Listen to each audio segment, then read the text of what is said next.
It was a quiet Sunday night in Dallas, Texas, when 32-year-old Lovetta Armstead told her husband something simple, something that should have ended a marriage, not a life. She wanted a divorce. To anyone else, it was a moment of heartbreak, but to Gary Green, it was a declaration of war.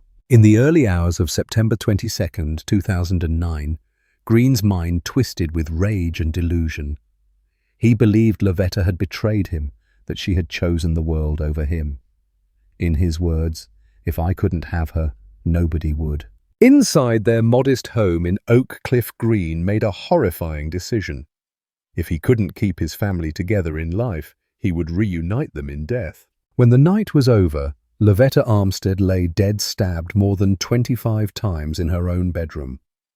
Her 6-year-old daughter, Jazzmen Montgomery, had been drowned in the bathtub.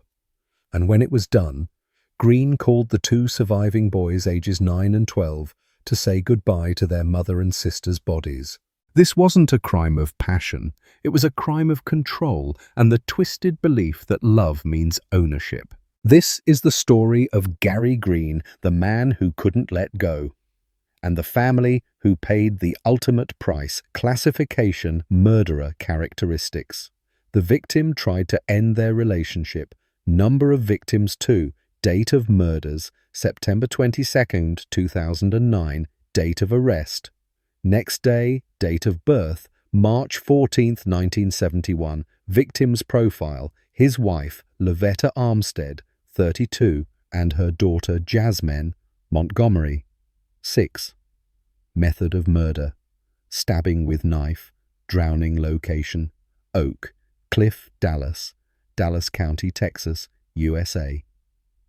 Status: sentenced to death on November 22, 2010.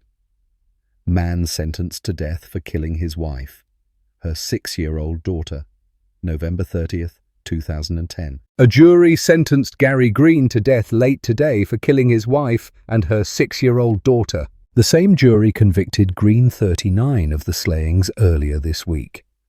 Defense attorneys spent several days presenting evidence in an effort to persuade jurors to spare his life. During victim impact statements, people were visibly moved as a roughly 30-second video of Jazzmen Montgomery Green's stepdaughter was played in the courtroom. One of Jazzman's older brothers took the stand to address Green directly.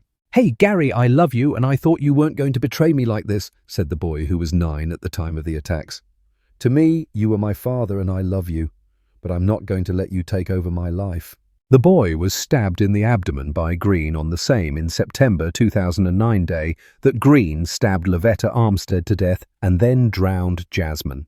The attacks happened shortly after Armstead tried to end their relationship. Armstead's sons, 9 and 12, persuaded Green not to kill them.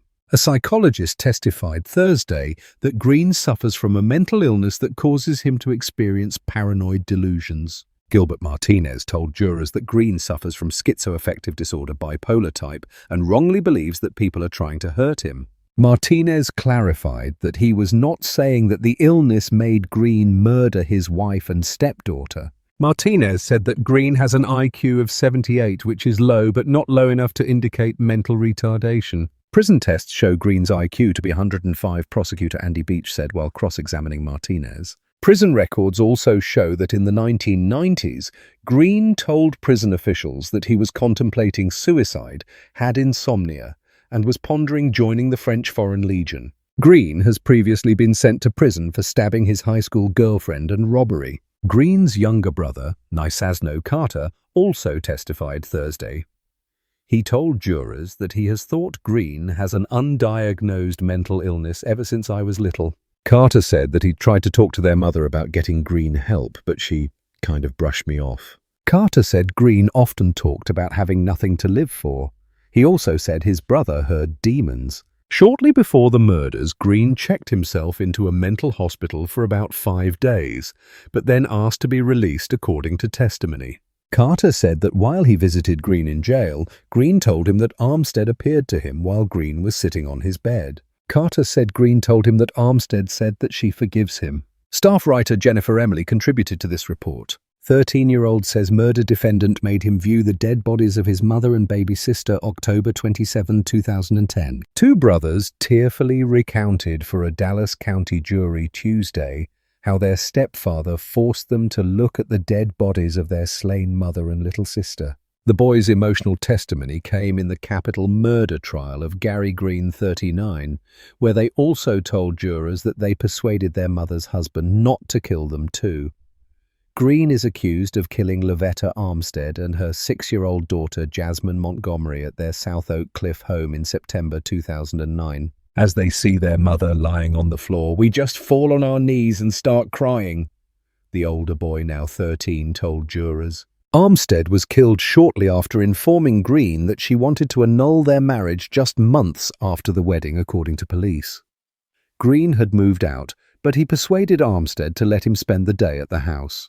If convicted, Green would face the death penalty or life in prison without parole. The attack on Armstead was so violent, said prosecutors Andy Beach, Heath Harris, Josh Healy and Jennifer Bennett, that one knife broke and Green grabbed another. Armstead also grabbed a knife and stabbed Green twice behind his shoulder. But her stab wounds were too much and she died a slow, painful, agonizing death, Beach said. Green then grabbed the girl and drowned her in the bathtub, prosecutors said. He would later tell police that, "It was so bad I had to turn away." He showered in the same tub and went to pick his stepsons up from church. When they got home, he held the brothers at knife point and stabbed the youngest one in the abdomen. Somehow Beach said the boys did what their mother could not and persuaded Green not to kill them. The youngest brother did all the talking. His older brother testified that he was too scared. "We're too little to die," the younger brother, now 10, testified. He told Green, "We won't tell anybody about it." They also told Green that they loved him. After Green told the boys he would spare their lives, he told them he had something to show them. He took them into the bedroom and showed them their dead mother. "I killed your mum because I loved her to death," Beach said, Green told the boys. They then saw the body of their sister face down on the bloody floor of the bathroom. Her hands were bound behind her back with duct tape. The older boy said Green ordered him to retrieve his pills, forcing him to walk through the blood that covered the bathroom floor. Green then left, he said, after making the boys hug him and promise not to call the police until he was gone. The boys testified Green told them he was going to kill himself. "You know how I told you to say 'see you later' and never bye?" The older quoted Green as saying, "Well, this is goodbye." Bursting into tears, the younger brother was seated at the witness stand during a break and smiled while talking to attorneys. But he burst into tears when Green entered the courtroom from a jail cell. When prosecutors couldn't calm him, he was ushered from the courtroom. The boy returned minutes later, armed with pockets full of candy. As the younger boy testified, he glanced constantly at Green, who sat quietly and stared ahead throughout the day's testimony. The boy said he once cared for Green, telling jurors, "I loved him to death." 5 lives taken today. Earlier Tuesday, prosecutors introduced 3 letters that the couple exchanged on the day of the murders. In the first message, written on notebook paper, Armstead asked Green to move out of their home.